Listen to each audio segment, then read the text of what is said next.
संयोग हो गया, सत्संग भी मिल रहा है और भक्ति भी मिल रही है।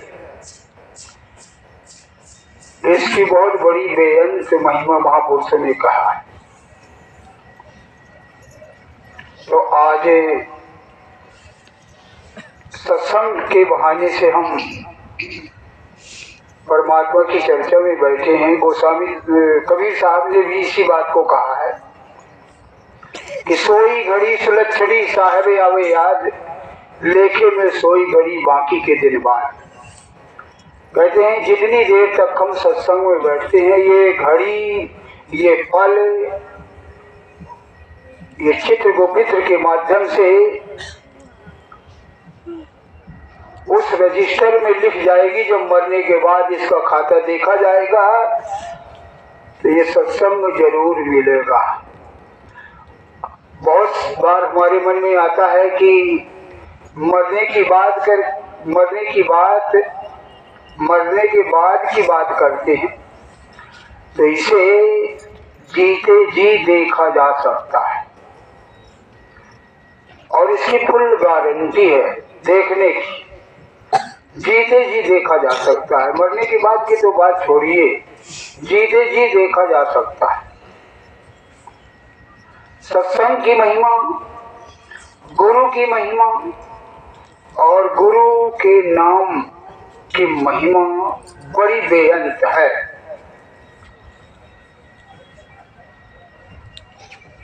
जितने भी धर्म के महापुरुष हैं, सभी ने सत्संग को भी जोड़ दिया है, भजन सिमरन के लिए भी जोड़ दिया है, गुरु के लिए भी जोड़ दिया है।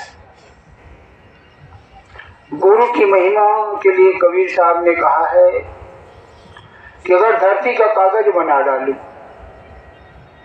और जितने पेड़ पौधे इनके कलम बना डालूं और पहाड़ों की स्याही बना डालूं और समुद्र के पानी में घोल करके गुरु की महिमा लिखना शुरू कर दिया जाए, तो ये धरती कागज भी समाप्त हो जाएगी, कलम भी खत्म हो जाएगी, लेकिन गुरु की महिमा लिखी नहीं जाएगी। कबीर साहब कह रहे हैं सब धरती कागज करूं, लेखन सब बन रहा है, सात समुद्र की मस्त करूं, गुरु को ने लिखा न जाए। इसी तरह सत्संग की भी महिमा बताया गया है, इसी तरह गुरु के नाम की भी महिमा बताई गई। शंकर जी कहते हैं संसार में सत्संग के मुकाबले कोई लाभ नहीं है। संसार में सत्संग के मुकाबले कोई दूसरा लाभ नहीं है। इतनी बड़ी महिमा बता रहे हैं। शंकर जी कह रहे हैं गिरिजा संत समागम समन लाभ कछुआर, अबिन हरि कृपा न सो गावहि वेद पुराण। शंकर जी कह रहे हैं अकेले मैं ही नहीं कह रहा हूं, जितने भी धर्म ग्रंथ हैं, वेद है, पुराण है, वो सभी कह रहे हैं सत्संग की महिमा, सभी कह रहे हैं। शंकर जी कह रहे हैं अकेले मैं नहीं कह रहा हूं। तो आज विचार किया जाए थोड़ा सा कि सत्संग से कितने लाभ हैं। थोड़ा बहुत मेरे विचार में आ रहे हैं। कौन कौन से लाभ हैं? एक तो सबसे पहला लाभ ये है कि सत्संग के मुकाबले संसार में कोई तीर्थ नहीं, कोई तीर्थ नहीं है। ये महापुरुष भी कह रहे हैं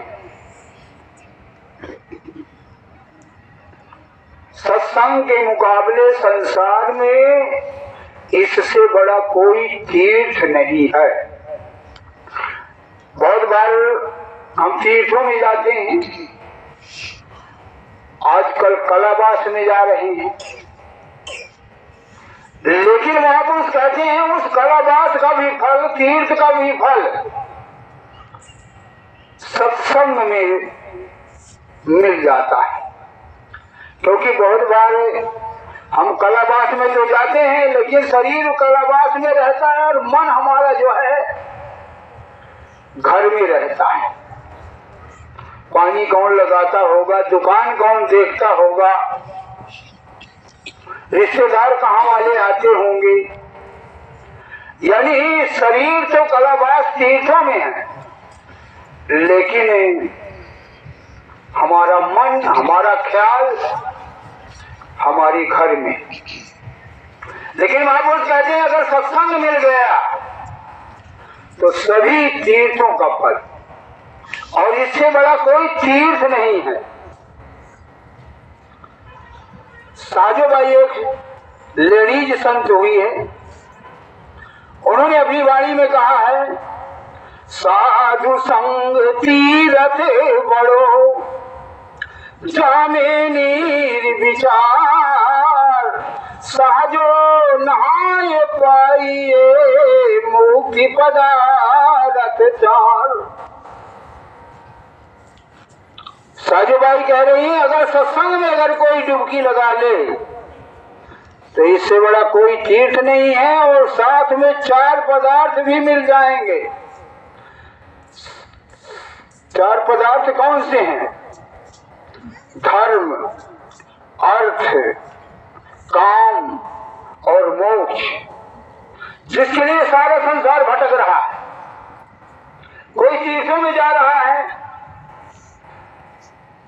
कोई कहीं जा रहा है, कोई कुछ कर रहा है, कोई कुछ कर रहा है। काहे के लिए? 4 पदार्थ के लिए, रुपया पैसा के लिए, धर्म के लिए, कामना के लिए और मोक्ष के लिए। यानी भक्ति करके मोक्ष मिल जाए। लेकिन साधोबाई कह रही है ये चारों पदार्थ, चारों चीजें अगर सत्संग में कोई डुबकी लगा ले सब चीज मिल जाएगी, क्योंकि ये एक ऐसा तीर्थ है। कबीर साहब भी कह रहे हैं सत्य नदी हरि नाम की जहाँ पखारत अंग, निर्मल मन होते हैं संतों के सत्संग। मन का मैल, मन का मैल ये पानी की गंगाओं में स्नान करने से कभी नहीं उतरेगा। शरीर का मैल उतर जाएगा और नहाना भी जरूरी है।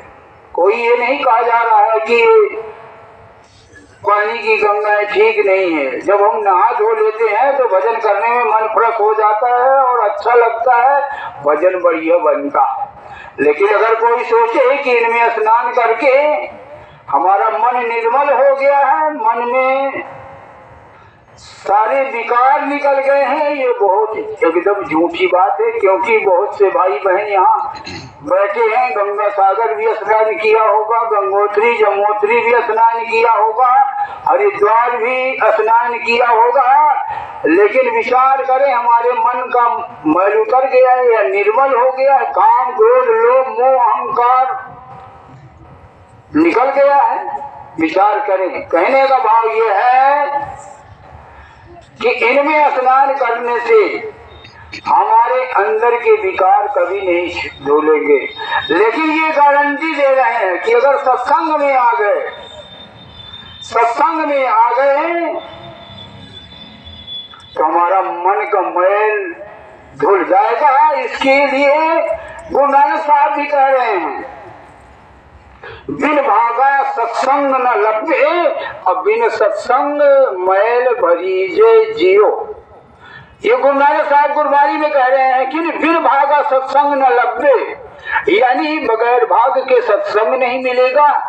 और इसी बात को गोस्वामी तुलसीदास जी ने कहा, तुलसीदास जी ने कहा है बड़े भाग पाई सत्संगा, बिन ही प्रयास मिटाई भवभंगा।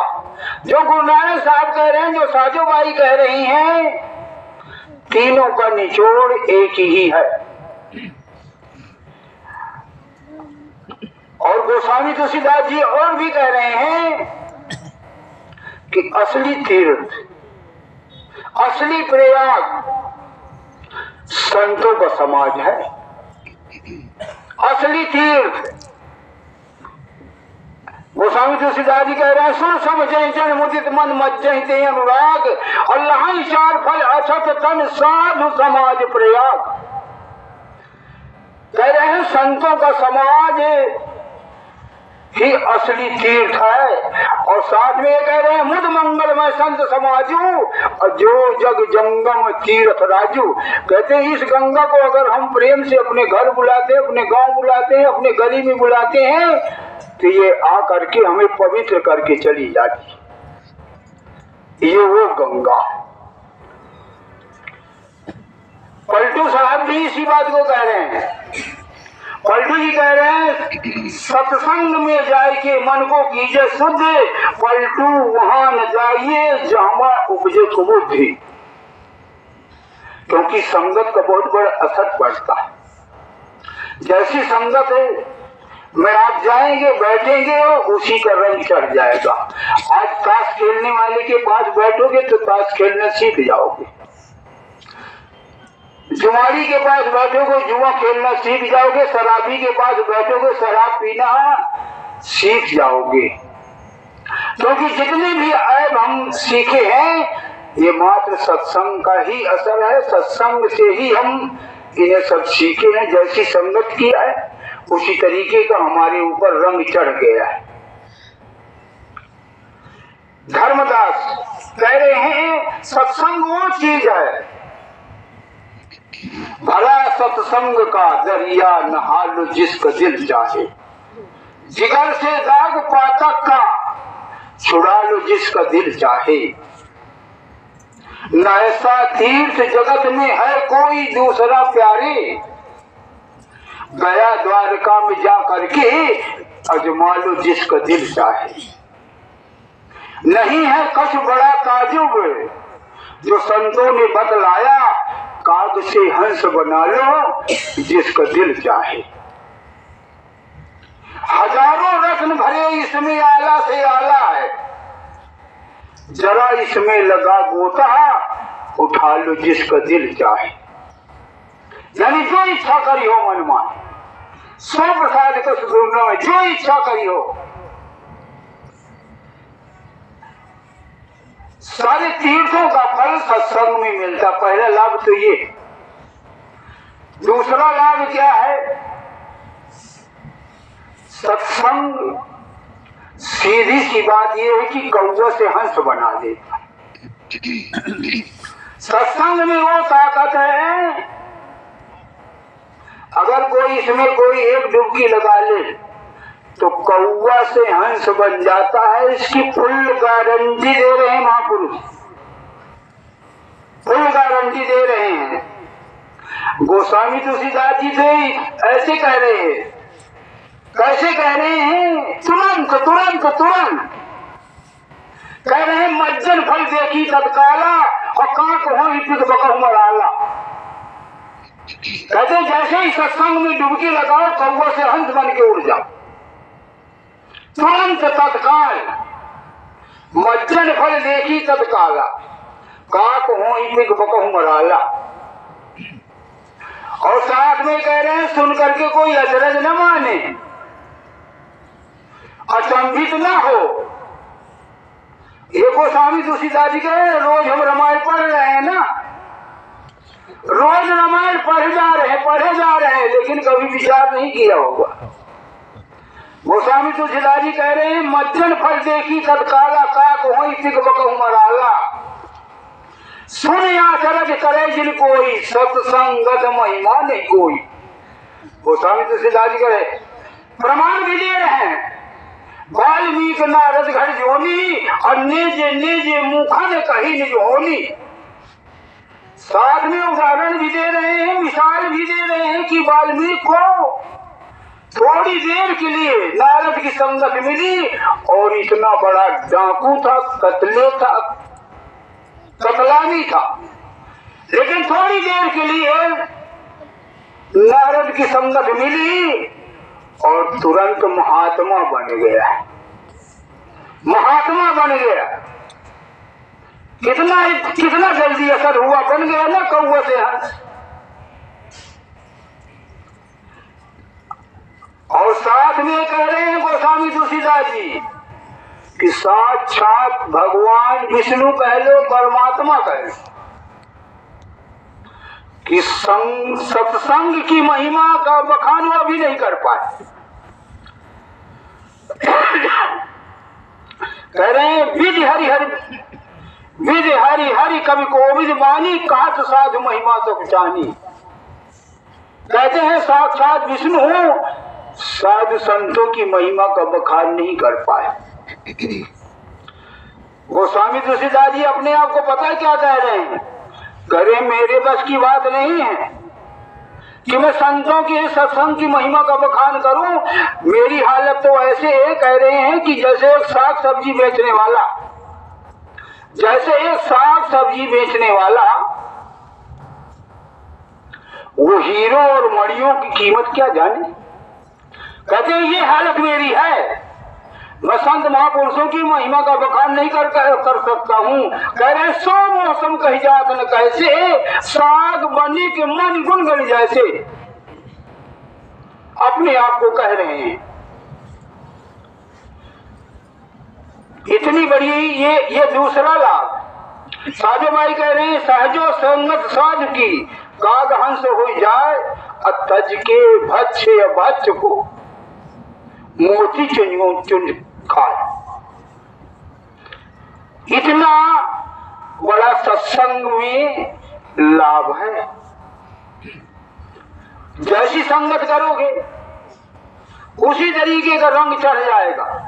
गोस्वामी तुलसीदास जी एक उदाहरण देकर के कह रहे हैं, तुलसी भलो सुसंग थे कोच कुसंगत सोई, नाव चिंगरी तीरियस लो बिलो को लोई।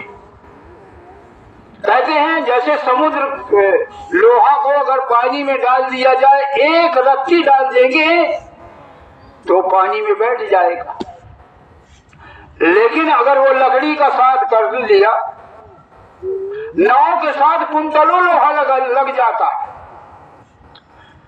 लकड़ी का संगत करके वो दूसरे को पार उतारने वाला बन जाता है। काहे का लकड़ी का संगत किया,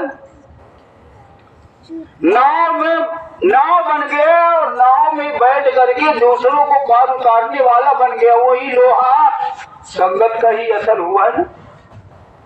वही लोहा गिटार में लग करके, सितार में लग करके मधुर स्वर सुनाता है, और वही लोहा तीर में लग करके, तीर में वही लोहा नोक में लगा दिया गया तो किसी की जान ले लेता है। जैसी वो संगत कर रहा है उसी तरीके से वो ढल गया। इसलिए कहा है जैसा करोगे संग वैसा चढ़ेगा रंग। बहुत बार मन में आता है कि कैसे चढ़ जाता है रंग। अरे विचार करें, पहली बात तो आज ये दुनिया में जितने भी ऐब हमने सीखे हैं ये मात्र संगत की वजह से सीखे। शराब पीना, जुआ खेलना, ताश खेलना, जितने भी ऐब हैं जिनके जैसे साथ बैठे उसी तरीके का हमारे ऊपर रंग चढ़ गया, वही हम बन गए। ये दूसरा लाभ है। तीसरा लाभ क्या है? जहां पर सत्संग हो जाता है, जिस गली में, जिस घर में, जिस गांव में, वो सत्संग, उस सत्संग की वजह से वो जगत पावन हो जाती है, पावन हो जाती है, पवित्र हो जाती है। जैसे जितने भी आज तीर्थ स्थान बने हुए हैं, कोई न कोई वहां पर कोई महापुरुष गया, परमात्मा की भक्ति किया, परमात्मा का प्रचार किया, और उनके मरने के बाद वो तीर्थ बन गया। जैसे चित्रकूट, अत्रि मुनि वहां आए, तपस्या किया, इसके बाद भगवान राम आए, कुलवीरों को उपदेश किया, भजन सुमिरन संध्या किया। आज वही स्थान धर्म स्थान में बदल गया। इसी तरह मक्के में मोहम्मद साहब ने उस खुदा की इबादत किया, उस खुदा का प्रचार किया। आज वही धर्म स्थान में बदल गया। कहने का भाव जितने भी धर्म स्थान है, कोई ना कोई महापुरुष वहां पर गया, परमात्मा की चर्चा किया, प्रेरणा दिया, या खुद नाम कमाया, यानी तपस्या किया। आज वही स्थान धर्म स्थान में बदल गए। कहने का भाव यह है कि महापुरुष ये कह रहे हैं कि जहां पर सत्संग हो जाता है उस जगह की धरती पवित्र हो जाती। चरणदास एक संत हुए, वो कह रहे हैं पृथ्वी पावन होते है समय तीरथ चरण दास कहते हैं चरण धरे साध। पहले जहां पर संत सदगुरुओं के चरण पड़ जाते हैं वो जगत पवित्र हो जाती है। मंसूर जी ने इस्लाम धर्म वाले फकीर भी कहे, जिस जगह हर घड़ी तेरा होगा जन्नत सा वो स्थान हो, पहले बिल्कुल जैसे स्थान हो जाए। जहां पर उसका जिक्र होगा, यानी जहां पर सत्संग होगा, उस परमात्मा का वो जगत पावन हो जाएगी। ये तीसरा बड़ा लाभ है। और साथ में कह रहे सुमिरन सत्संग जा घर भयो संत भयो मेहमान, वह घर प्रभु वासा की ना, वो घर में खुद समान। पहले जिस घर में, जिस गांव में सत्संग हो जाता है, तीर्थ जैसे बन जाता है। और जहां पर नहीं होता है सुमिरन सत्संग जा घर नहीं संत नहीं मेहमान, वह घर जम डेरा कीना सांझ पड़ी शमशान। कह रहे जहां पर सत्संग नहीं होता है, परमात्मा का सुमिरन भजन नहीं होता, वहां पर भूत निवास करते हैं, मरही से रही पूजी जाती है वहां। ये तीसरा लाभ है। चौथा लाभ क्या है? सत्संग से अज्ञान खत्म हो जाता है। सत्संग से अज्ञान खत्म हो जाता है। अज्ञान और ज्ञान प्रकट हो जाता है, विवेक हो जाता है, असलियत की जानकारी हो जाती है। यह सत्संग की ताकत है और ये चौथा लाभ है। जैसे उदाहरण में कई बार सुनाया, आज जितने भी ये पाप हो रहे हैं, अत्याचार, पापाचार, भ्रष्टाचार, व्यभिचार, ये मात्र अज्ञानता की वजह से हो रहा है। अज्ञानता की वजह से। और अज्ञान जो है ये सब पापों का पुरखा, सब पापों का पुरखा है अज्ञान। आज अज्ञानता की वजह से सारे संसार में हाहाकार मची हुई। तो महापुरुष कहते हैं कि सत्संग में अगर तू आ गया, सत्संग में तू अगर आ गया तो तेरा अज्ञान खत्म हो जाएगा। और अज्ञानता की वजह से कभी कभी हम बिना मतलब परिश्रम करते रहते हैं और उसका फल, उसका निचोड़ कुछ नहीं मिलता। जैसे चम्मच होता है सब्जी में, हलवा में, खीर में, पनीर में, खूब घूमता है लेकिन स्वाद कुछ भी नहीं मिलता चम्मच को। इसी तरीके से अज्ञानता की वजह से मेहनत करे जा रहे हैं, परिश्रम करे जा रहे हैं, यहाँ तक कि भक्ति भी करे जा रहे हैं। अज्ञानता की वजह से अपने मन मानी की भक्ति भी किए जा रहे हैं, लेकिन निचोड़ कुछ नहीं मिल रहा। तो महापुरुष कहते हैं सत्संग अज्ञान को सुला देता है और ज्ञान को प्रकट कर देता है। एक उदाहरण समझने के लिए, एक बार एक गांव में 4 गलियां थी, बहुत बड़ा गांव था, और जैसे दिन छुप जाता था वैसे एक एक गली में 10-10 आदमी झाड़ू लगाना शुरू कर देते थे। एक एक गली में 10-10 आदमी झाड़ू लगाते थे और पूरे 12 घंटे रात भर झाड़ू लगाते थे। जब उजेला हो जाता था तो गांव वाले सोचते थे हम अंधेरे को झाड़ू से बहार दिया, झाड़ू को बुहार दिया, तब जाकर के प्रकाश आया। एक दिन एक महात्मा आ गया, शाम को आया, कहने लगे क्या करने जा रहे हो? कहने लगा अंधेरा बटोरने जा रहे हैं, तब हमारे गांव में प्रकाश आता है। महात्मा समझ गए इन बेचारों को ज्ञान नहीं है। महात्मा कहने लगा आज तुम्हारे 40 आदमियों का झाड़ू मैं लगाऊंगा और तुम आराम से जाकर के सो जाओ। सभी कहने लगे अरे बाबा 40 आदमी इतनी मेहनत करते हैं, तब जाकर के प्रकाश आता है और तुम अकेले झाड़ू लगा के अंधेरे को भगा दोगे? कहने लगे यकीन कीजिए। कुछ लोग कहने लगे यार चलो 12 घंटे की बात है, मान ले, क्या पता था।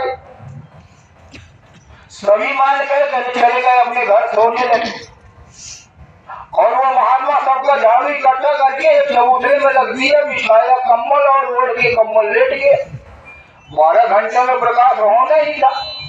जब 12 घंटे में प्रकाश हुआ, सारे गांव वाले जितने सेवादार थे सब दौड़ करके आए, बाबा बड़े काम की चीज है, जितनी तनख्वाह लेगा उतना दिया जाएगा। ये 40 आदमियों का काम कर रहा, 40 आदमियों का ये काम कर रहा है और झाड़ू से बहा दिया, जितनी तनख्वाह। सब लोग पहुंच गए, कहने महात्मा जी अब आपको कहीं नहीं जाना, जितनी तनख्वाह चाहिए बताइए, आप मुंह मांगा मिलेगा। महात्मा ने कहा बेटा इन चक्करों में हम नहीं पड़ते हैं, ये प्रकृति की तरफ से 12 घंटे दिन 12 घंटे उजाला रहता है। ये तुम्हारे झाड़ू बघाने से बिना मतलब तुम 40 साल से मेहनत करे जा रहे हो और बिना मतलब मेहनत करे जा रहे हो, लेकिन ये 12 घंटे रात 12 घंटे दिन होना था। ये झाड़ू से नहीं भगाया जा सकता अंधेरा। तब जाकर के उनका बुद्धि खुल गई कि अरे जरा देखे तो कहेंगे बाबा को मत जाने देना, आज देखते हैं। 12 घंटे जाग करके बाबा के साथ, और जब देखा प्रकाश आ गया सब लोगों के अंदर समझ में आ गया कि अरे वाकई में हम 40 साल से बिना मतलब बिना वजह मेहनत करे जा रहे हैं। कहने का भाव सत्संग में आकर के अज्ञान खत्म हो जाता है, विवेक प्रकट हो जाता है। इसलिए कहा है बिन सत्संग विवेक न होई, बगैर सत्संग के विवेक नहीं हो सकता।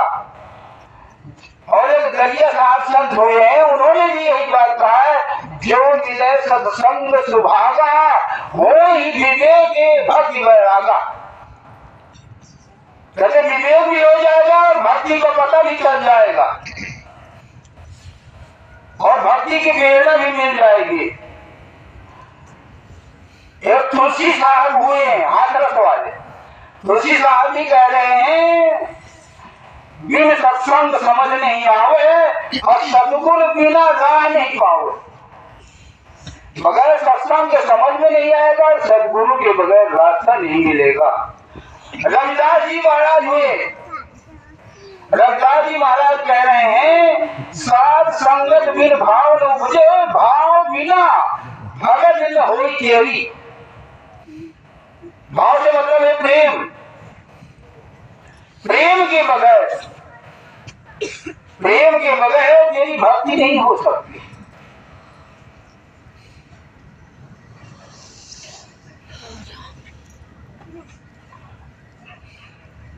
कोई सोचे हम बाहर की कर्मकांड की भक्ति कर ले, तमाम तरीके की भक्ति हम करे जा रहे हैं। जब उमा पार्वती के रूप में गिरिराज हिमांचल के यहाँ प्रकट हुई, अवतरित हुई, तो उमा ने, भगवती ने सर्वशक्तिमान अनेक रूपों का दर्शन दिया, अनेक रूपों का दर्शन किया। दुर्गा का, चंडी का, ज्वाला का, काली का, अनेक रूपों का दर्शन दिया। जब अनेक रूपों को दिखाया तो गिरिराज हिमांचल कहने लगे बेटा, बेटी अब मुझे उस ब्रह्म के भी दर्शन करवाइए जिसका वेदों में विवरण बताया गया है, जिस ब्रह्म के बारे में वेदों में कहा गया, उस ब्रह्म के दर्शन करवाइए। तो भगवती ने कहा अगर आपको उस ब्रह्म के दर्शन करना है तो सबसे पहले संतों के सत्संग में जाइए, संतों के सत्संग में जाइए। अगर उस ब्रह्म को दर्शन अगर करना है, जिसके दर्शन से, जिसकी भक्ति से मोक्ष मिल जाती है। और इसका प्रमाण एक बहुत बड़ा जबरदस्त और मिलता है। जबरदस्त प्रमाण क्या मिलता है? विवेकानंद के गुरु सबको पता है, श्री रामकृष्ण परमहंस के गुरु, विवेकानंद के गुरु श्री रामकृष्ण परमहंस। और श्री राम कृष्ण परमहंस काली से बातें किया करते थे, साक्षात प्रकट कर लिया करते, सिद्ध किया हुआ था।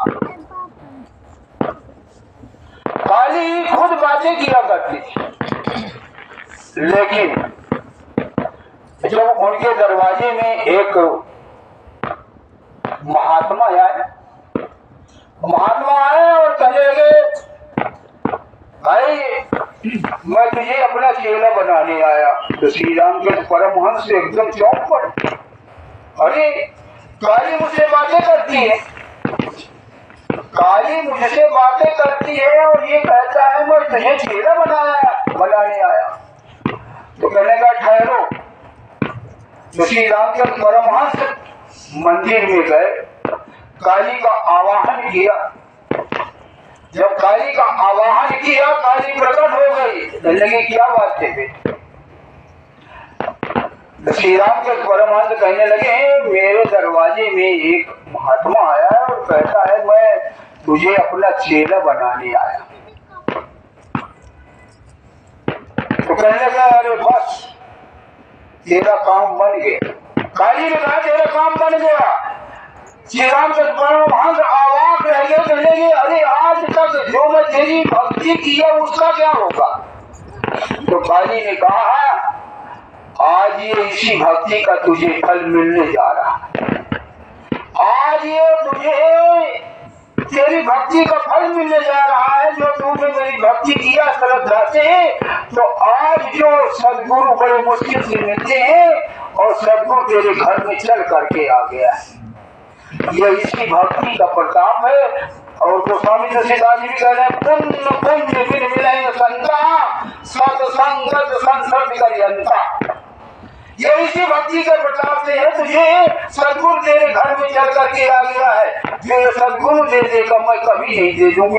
मैं तुझे रुपया पैसा धन दौलत मकान दुकान ये सब चीजें दे दूंगी, लेकिन मैं तुझे मोक्ष कभी नहीं दे पाऊंगी। तो जो आज चल करके सदगुरु आ गया है, ये बस तेरी भक्ति का प्रताप है, ये फल है। ये चौथा लाभ हुआ। पांचवा लाभ क्या है?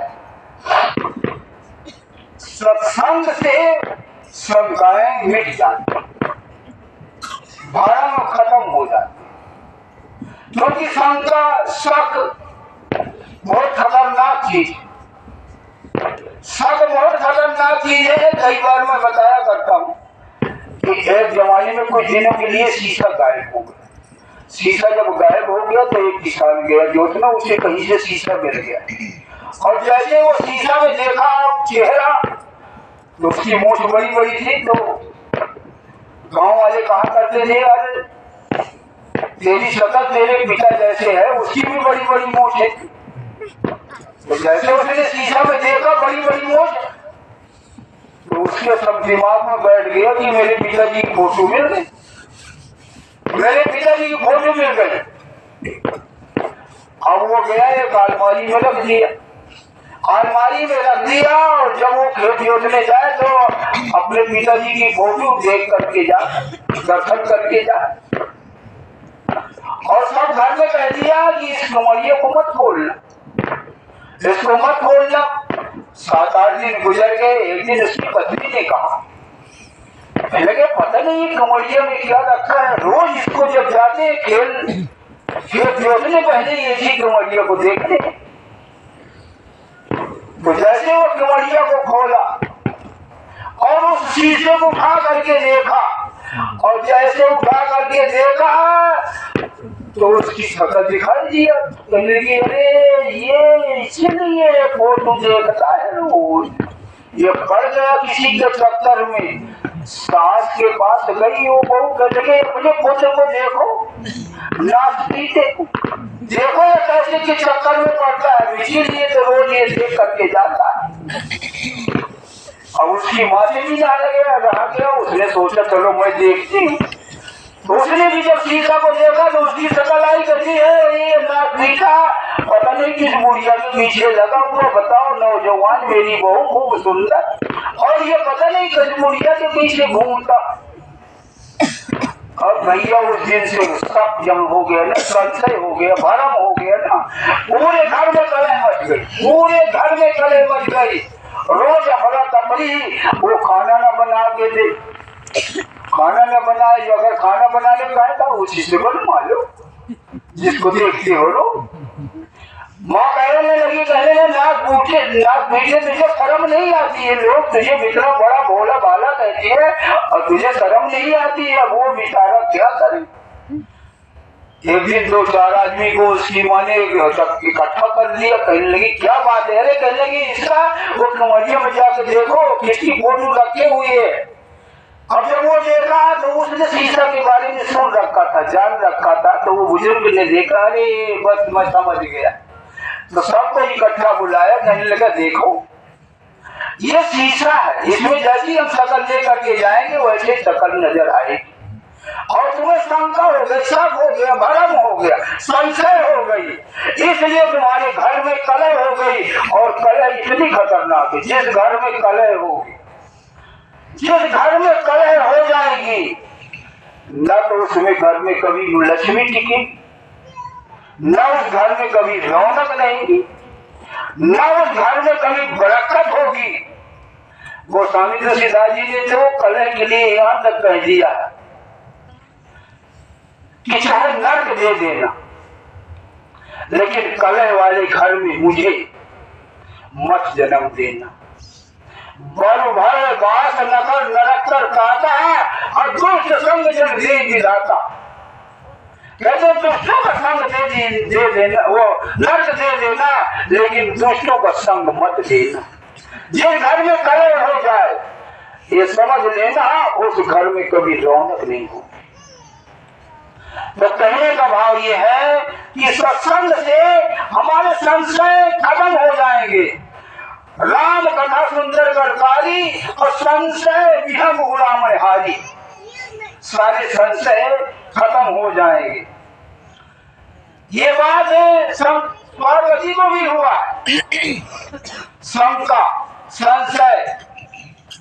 लेकिन जब सत्संग सुना, जब शंकर जी ने सत्संग सुनाया तब जाकर के उनकी सारी शंकाओं का समाधान हो गया और साथ में उनका विवेक जग गया, विवेक जग गया और भक्ति करने का मन बन गया और अपने आप को इतना सराहा कि मैं आज धन्य हो गई, कृत हो गई। इसका प्रमाण गोस्वामी तुलसीदास जी की ही रचना में श्री रामचरितमानस में मिलता है। सुन सब कथा, जब शंकर जी ने सुनाया तो शंकर पार्वती कह रही है, सुन सब कथा हृदय अति भाई, अब गिरजा बोली गिरा सुहाई। नाथ कथा मम गत संदेहा, और राम चरण उपजी ने और साथ में क्या कह रही, मैं कृत कृत भाई हूँ अब सो प्रसाद विश्वास, उपजी राम भगत दृढ़ बीते सकल कलेश। कहते सारे कलेश खत्म हो गए, सारे भ्रम निकल गए। आज गए जो सत्संग सुन करके ये आपका 9वां लाभ 5वां लाभ था, ये आपका 5वां लाभ था। इसलिए कहा है बड़े भाग से पाइए, कभी साहब कह रहे बढ़िया दे रहे, बड़े भाग से पाइए सतगुरु का सत्संग, और है न फिर संशय भरम, लगे राम का रंग। अगर सत्संग मिल गया सारे भरम खत्म। ये 5वां लाभ था। 6वां लाभ क्या है, सत्संग। सत्संग चाहे कितना बड़ा दुख, चाहे कितना बड़ा दुख हो, दुख को हर लेता, सुख को भर देता। यह सत्संग की ताकत है। यह 6वां लाभ है। कलह हर लेता है और सुख भर देता। ये सत्संग की महिमा। कवि साहब कह रहे कबीर कलह कल्पना, सत्संग से जाए रहे न फिर संशय भरम। कबीर कलह कल्पना सत्संग से जाए, दुखवासी भागा फिरे सुख में रहे समान। कवि साहब फुल गारंटी दे दिए। कितना भी बड़ा दुख हो, कितना भी बड़ा संकट हो, सत्संग में वो ताकत है कि उस दुख को हर लेगा और सुख को भर देगा। तुलसीदास जी तो और बड़ा खोल करके कह रहे हैं, खोल करके कह रहे हैं सत्य कथा दुख शोक को दूर करे दे चैन, हे नारद कल काल में ये वैभव सुख है। कहते कल काल में तो विशेष रूप से प्रकट रूप में कह रहे हैं कल है और कल्पना सत्संग से जाए, दुखवासी भागा फिरे सुख में रहे समान। कवि साहब ने यहाँ तक कह दिया है, यहाँ तक कह दिया है, स्वर्ग को बेकार मान लिया, स्वर्ग को बेकार कर दिया है। कह रहे हैं सत्संग में वो सुख है, सत्संग में वो आनंद है, सत्संग में वो सुख है, सत्संग में वो आनंद है। कबीर साहब के माध्यम से पता लग रहा है। कबीर साहब कह रहे राम भुलावा भेज दिया, दिया कबीरा रो, जो सुख साध संग में सो वैकुंठ न हो। कहते वैकुंठ में वो सुख नहीं मिलेगा जो सत्संग में आनंद मिलेगा। ये आपका 6वां लाभ। कितना भी भयंकर कष्ट हो, कितना भी बड़ा दुख हो, उदाहरण समझने के लिए जब सीता को रावण ले गया अशोक वाटिका में ठहराया और उसे धमकाया कि मेरे साथ राजी हो जा। इससे बड़ा कष्ट क्या होगा, इससे बड़ा कष्ट क्या होगा। और समझा बुझा करके गया, अगर नहीं मानेगी तो मेरे का तलवार से काट दूंगी। और इतना ग्लान से, इतना बड़ा कष्ट से भर गई सीता और कई पैरों से अग्नि मांग रही, कोई मुझे आगी दे दे, मैं सीता बना के ले जल जाऊं। लेकिन वहीं पर हनुमान जी ऊपर पेड़ में बैठे हुए धीरे से परमात्मा का बखान करने लगे। जब परमात्मा का बखान करने लगे और सुनते ही सीता का दुख खत्म हो, सुनते ही सीता का दुख खत्म हो गया। रामचंद्र गुण बरने लगा और सुनता ही सीता कर दुख भागा। यानी परमात्मा की जहां सत्संग होगा सारे दुख समाप्त हो गए। सत्संग में वो ताकत है।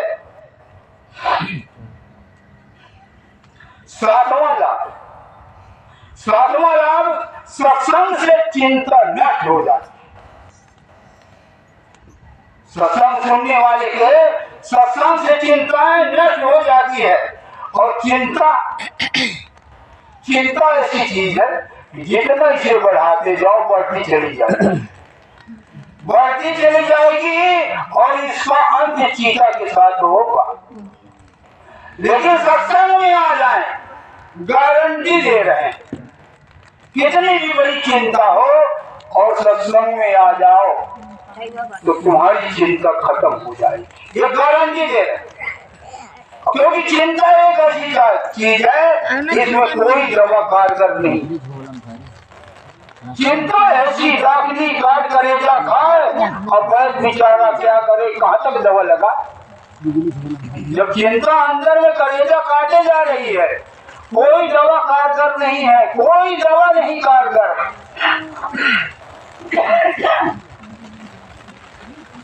बैठ दवा लगाते ना, लेकिन महापुरुष कह रहे हैं सत्संग में तो हुआ ना, तेरी चिंता खत्म हो गई।